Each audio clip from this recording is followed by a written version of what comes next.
Assalamu alaikum wa rahmatullahi wa barakatuh. Alhamdulillah Rabbil Alameen wa salatu wa salamu ala Rasulihil Kareem. Now guys, what we have here is, I believe, the last reading lesson. I may do a couple practice videos.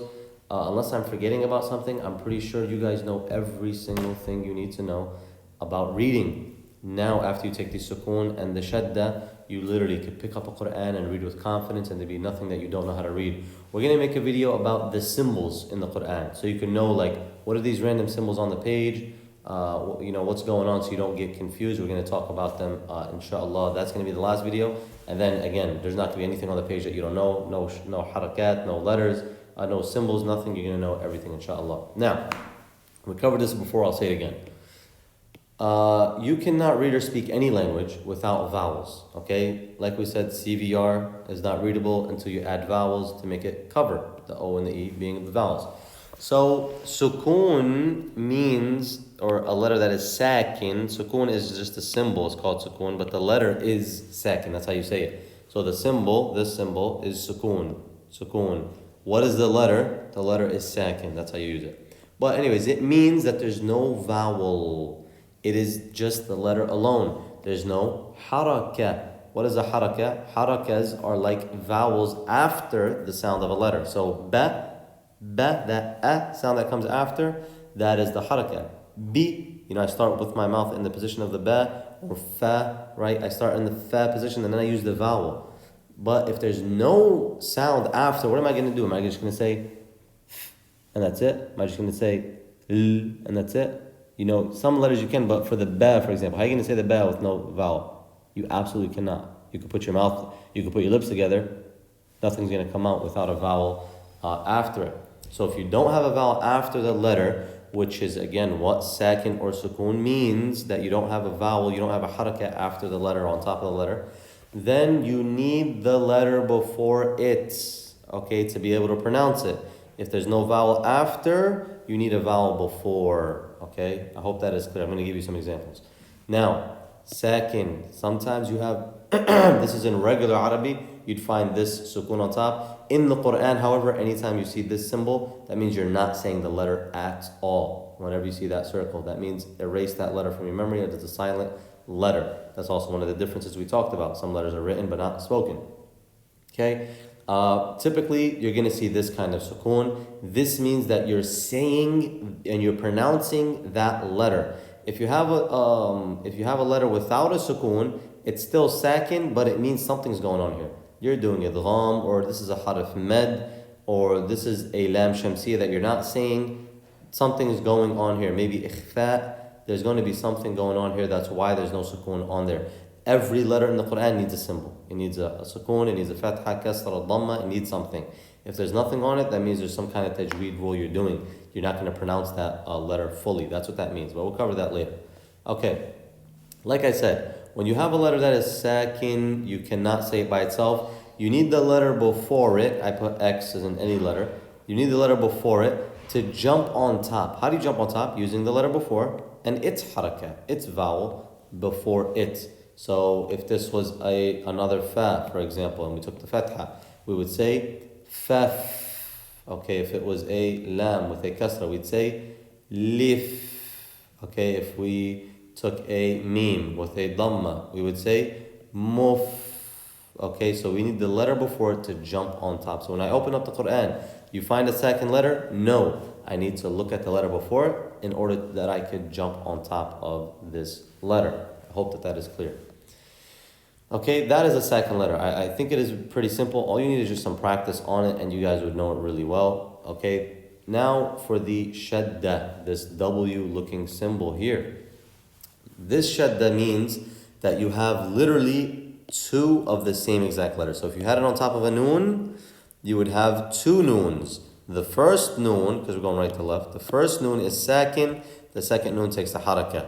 If it was a sheen sakin, sheen with the fatha. If it was a ba sakin, ba with the fatha. Doesn't matter. If the harakah was different, maybe it was a shadda with a kasra, it would be noon sakin, then noon with a kasra. If it was a dhamma, noon sakin, then noon with a dhamma. Okay?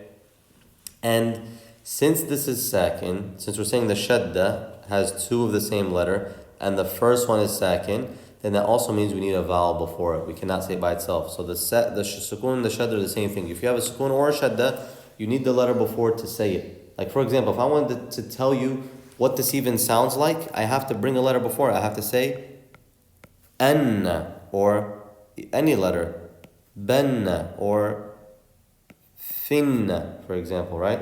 And I'd have to bring a letter before it the same way I did with the sukoon. So the shadda is the same way. Again, we're going to jump into a lot of examples to make it clear.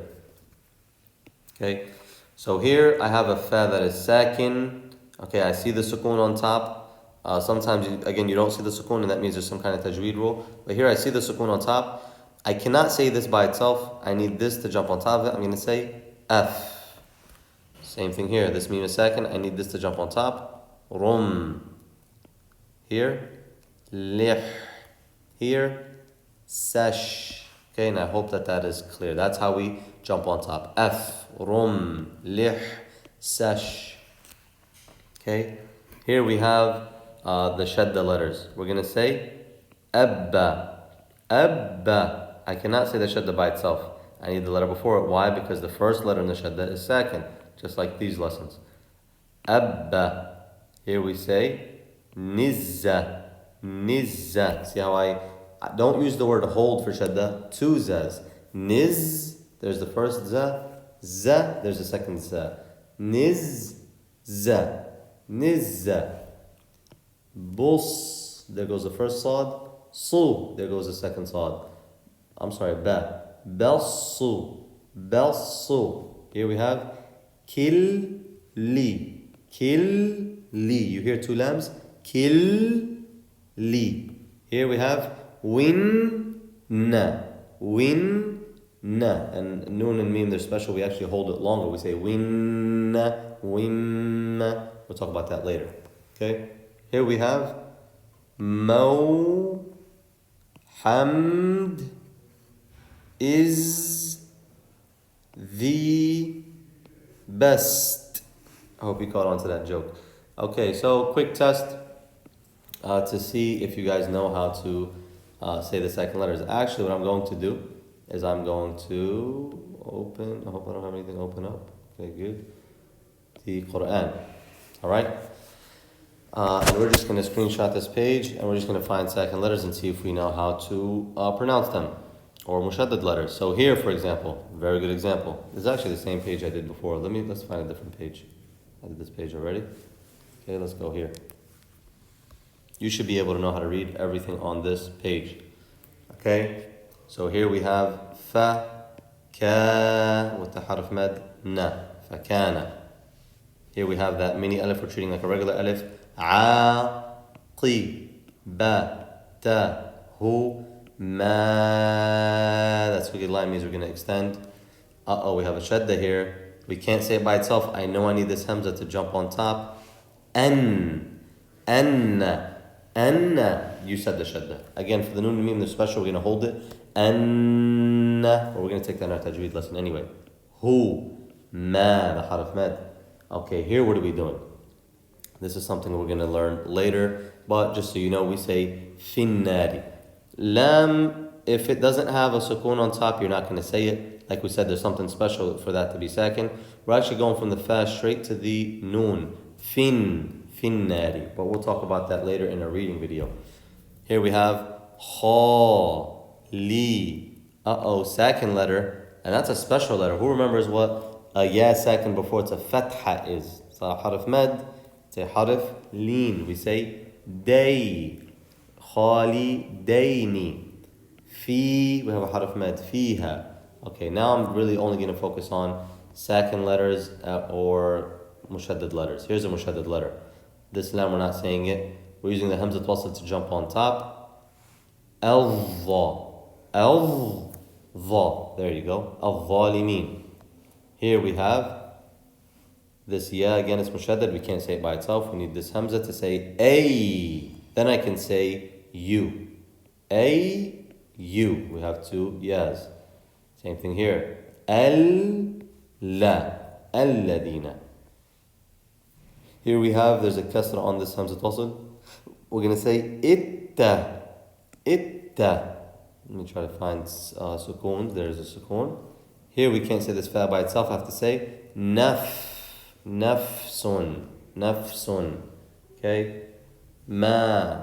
And if you begin a word with a shadda, you ignore the shadda. You just say ma. That shadda is there in case I want to continue from here. Nafsum. Here say qadda, qadda mat, mat. Li ghad, li ghad if I stop, or li ghadin if I continue. Wattaqullaha. Let's find the second letter. So here we have a second letter that doesn't have anything on top of it. So we're going to say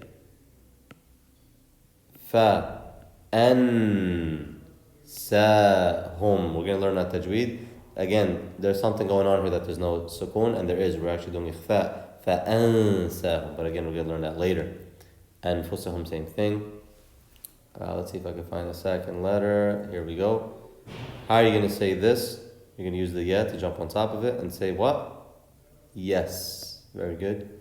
Here we have another one. What are you going to say here? Else. Very good. What else are we going to do? And you guys get the idea. So I hope that is clear.